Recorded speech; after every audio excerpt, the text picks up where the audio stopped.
Once upon a time, there was an elephant who loved playing basketball.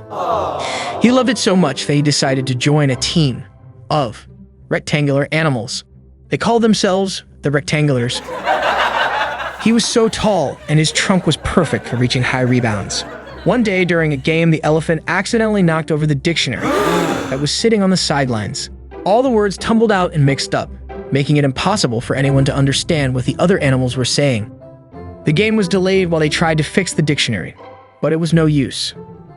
The elephant felt terrible and apologized profusely. I guess you could say the dictionary was the elephant in the room.